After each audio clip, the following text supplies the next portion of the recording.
দিনের শুরুটা যখন শুরু হয় মেঘলা আকাশ দিয়ে আর হালকা বাতাস দিয়ে, আমার কিন্তু খুব ভালোই লাগে। জানালার পাশে বসে বসে বাইরের দিকটা দেখছিলাম। তার কিছুক্ষণ পর আবার রোদ উঠে গেছে। মেঘ আর রোদের খেলা চলছিল, সেটাই বসে বসে দেখছিলাম।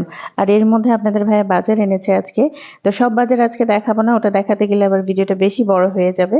তো ভাবলাম যে একটু দেখাই বলতে আজকে অন্যরকম একটা শাক দেখাতে চাচ্ছিলাম। গতকালকে আমি দেখিয়েছিলাম।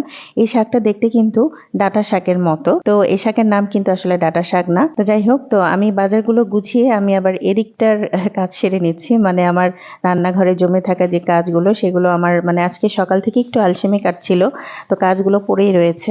তো ভাবলাম যে একটু দেরি করে শুরু করি, কারণ আপনাদের ভাই বাজারে গিয়েছিল। তো আমি এর মধ্যে এই টুকটাক কাজগুলো সেরে নিচ্ছিলাম।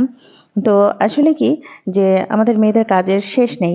সকালটা যদি আমরা একটু গাফিলতি করি বা একটু ব্রেক দেই, তাহলে কিন্তু এই যে দিনের যেই মানে শেষ বেলার যে কাজগুলো, সেগুলো কিন্তু আসলে একটু বেশি দেরি হয়ে যায়।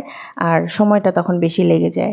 আমার কাছে সবচেয়ে অপছন্দের কাজ হচ্ছে থালাবাটি ধোয়া, যেটা কিনা আমার খুবই মানে অপছন্দ খুবই। তারপরেও যখন শুরু করি, তখন আর মানে মনে হয় যেন যাক করে ফেলেছি। আসলে কি যে থালাবাটি না জমিয়ে যদি আমরা সাথেটার সাথে ধুয়ে ফেলি, তাহলে কিন্তু এত কিছু আর জমে থাকে না। অনেকেই দেখা যায় যে সকাল থেকে জমানো শুরু করে, একেবারে রাত পর্যন্ত জমিয়ে তার পরের দিন মানে ধোয়। আমি না এই জিনিসটা একটু পারি না। আমি চেষ্টা করলেও পারি না, আমার দ্বারা হবে না। কারণ আমি জানি যে এটা আসলে হয় না। কারণ জিনিসপত্র তো লাগেই টুকটাক, আর থালাবাটি সবসময় সারাদিন জমতে থাকে। তো যাই হোক, এর মধ্যে আমি সেই শাকটা রান্না করছি। আমি কিন্তু এই শাকটা কখনো খাইনি, কখনো দেখিনি। এই প্রথম খাবো। নরমালি আমরা যে শাক যেভাবে রান্না করি ঠিক সেভাবেই রান্না করব। আর এখানকার মানুষদেরকেও আমি জিজ্ঞেস করেছিলাম যে এই শাকটা ওরা কিভাবে খায়। তো ওরা বলেছিল শুধু পেঁয়াজ দিয়ে, তারপরে একটু গাজর দিয়ে, একটু তেল দিয়ে এভাবে খায় আর কি। তো আমিও সেভাবে ট্রাই করেছি। তো আমি আবার একটু পেঁয়াজের সাথে রসুন দেই, কারণ আমরা তো শাকে সবসময় একটু রসুন দেই, দিলে একটু স্মেলটা আরো ভালো লাগে। তো এই আর কি। তো ওদের কথা শুনে আমি আবার এর মধ্যে গাজর দিয়েছি। এই প্রথম। আমি কখনো শাকে গাজর খাই না। গাজর ভাজি না বলে অনেকে নাকি খেতে খুব মজা। আমি গাজর ভাজিটা কখনো খাইনি, তবে ইনশাল্লাহ একদিন ট্রাই করব।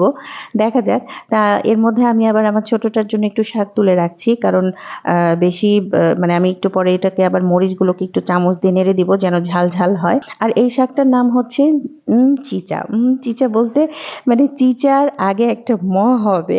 গতকালকে অনেকেই জিজ্ঞেস করেছিলেন, তো আমি আবার বলেছি না, শাকের নাম চিচা।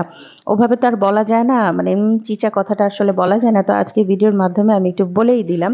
তবে মানে বলতে গেলে চিচাই, এই শাকের নাম চিচা, আমি যেটা মানে বলি আর কি। কিন্তু খেতে কিন্তু ডাঁটা শাকের মতোই, খুবই মজা। আমার কাছে খুবই ভালো লেগেছে। আর প্রথম খেয়েছি, অসাধারণ। এখানকার মানুষ সকালবেলাও কিন্তু এই শাকটা খায় পরোটার সাথে। তো যাই হোক, আজকে এই পর্যন্ত। আশা করি আপনাদের সবার কাছে ভালো লেগেছে। আল্লাহ হাফেজ।